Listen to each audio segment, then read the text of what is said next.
네, 안녕하세요 여러분. 경제기한 종독개입니다. 네, 지금 국장은 개판 5분 전이기 때문에 딱히 볼 게 없고 금 투자하신 분들은 팔짝 웃고 계실 겁니다. 이 차트는 금 월봉 차트입니다. 금이 오랜 기간 횡보하고 나서 신고가를 만들고 있는데 금 차트 보면서 얘기를 좀 나눠보죠. 렛츠고!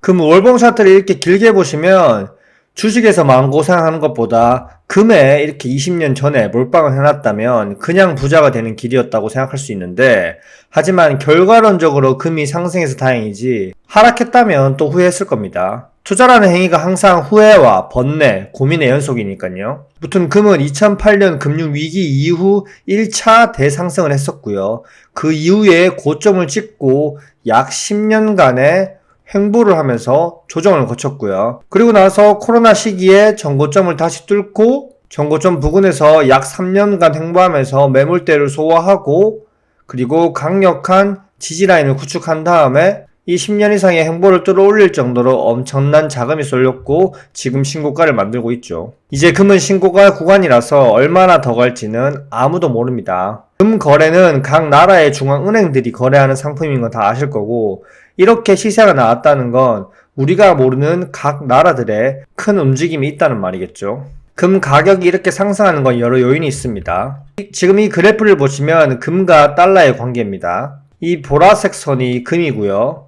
금과 달러는 역사적으로 반대적 성향을 보이는데요. 2008년 금융위기 이후 금값은 지속적으로 상승, 그리고 달러는 계속해서 하락, 바닥을 기고 있었고요. 그 다음 금이 점차적으로 하락하니 달러가 고개를 들면서 다시 상승을 했고요. 서로 교차하는 모습을 보여주고 있습니다.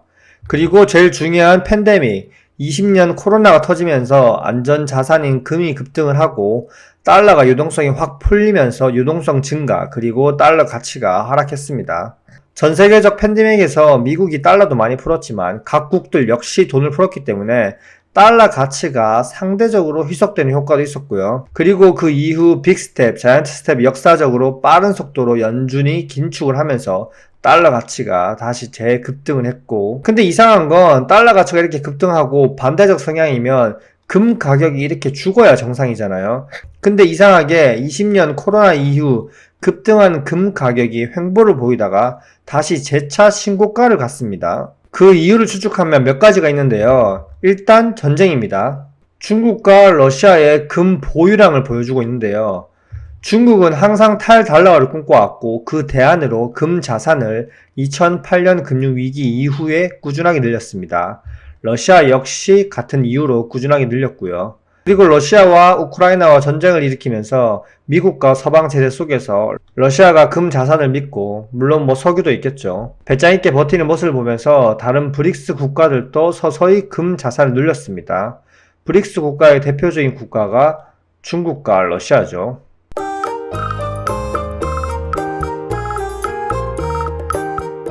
브릭스 국가들이 금 자산을 늘린 걸 한번 보시면 제가 인스타그램에 매번 이렇게 올려놓거든요. 자, 한번 보시면 제가 브릭스 금 보유량 추이라고 나타냈습니다. 브라질이 금을 계속 증가시켰고요.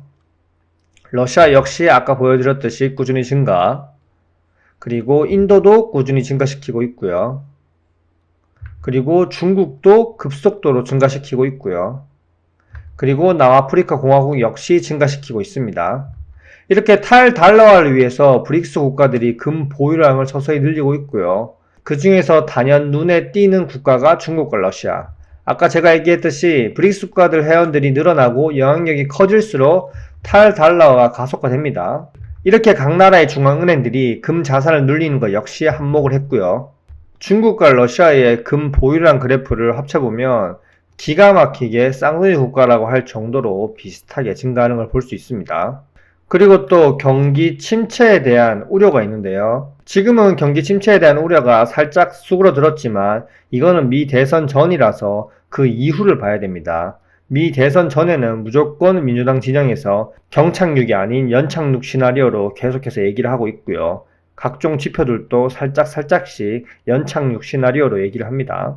일단 월봉상에서 달러당 2,000원수 위에서 다시 또 이런 10년간의 횡보 구간을 만들지, 아니면 또 다시 이 아래 박스권 안으로 들어올지는 아직은 알 수 없습니다. 하지만 확실한 건 달러 패권에 도전하기 위해서 브릭스 국가들 그리고 전쟁이 지속될수록 금 자산, 안전 자산에 대한 수요는 꾸준하게 있을 거라는 거죠. 일단 단기적으로는 11월 5일에 있을 미국 대선이 가장 중요한 키포인트입니다. 파월이 일단 9월에 금리 인하 시그널을 확실하게 줬고 안전 자산에 대해서 머니무브가 지금 일어나고 있습니다. 긴 금리 인상 사이클이 지나고 이제 새로운 사이클, 금리 인하 사이클이 막 시작하는 타이밍이니까요. 안전자산은 뭐냐? 금과 미국 국채입니다. 왜 금리 인하 시그널을 줬는데 안전자산에 대한 머니무브가 일어날까요? 그건 옐런이 미 대선을 위해서 긴축 시기에 계속 돈을 풀었고 반드시 후폭풍이 올 거라는 예측 때문인데요. 예전과 같이 경기 호황을 바라기는 어려운 상황입니다.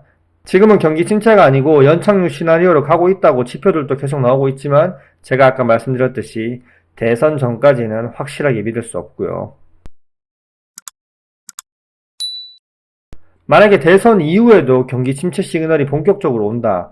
그럼 금 자산이 계속 상승할 수는 있겠죠. 하지만 연착륙 시나리오로 간다. 그럼 아까 제가 얘기했듯이 장기간, 오랜 기간 횡보할 수 있습니다. 지금 금이 이렇게 신고가를 만들고 있는 것은 많은 전문가들도 놀라고 있습니다. 우리가 지켜봐야 될 것은 경기 침체 상황, 그리고 전쟁 상황, 그리고 미 대선 이후의 상황까지 복합적으로 봐야 되기 때문에 예전처럼 단순하게 와, 달러는 무조건 금과 반비례 성향을 가지니까 달러가 내려가면 무조건 매수해야지 이러면 안 된다는 겁니다. 네, 오늘은 금에 대해서 간단하게 알아봤습니다. 이상입니다. 주말 잘 보내시고요. 안녕.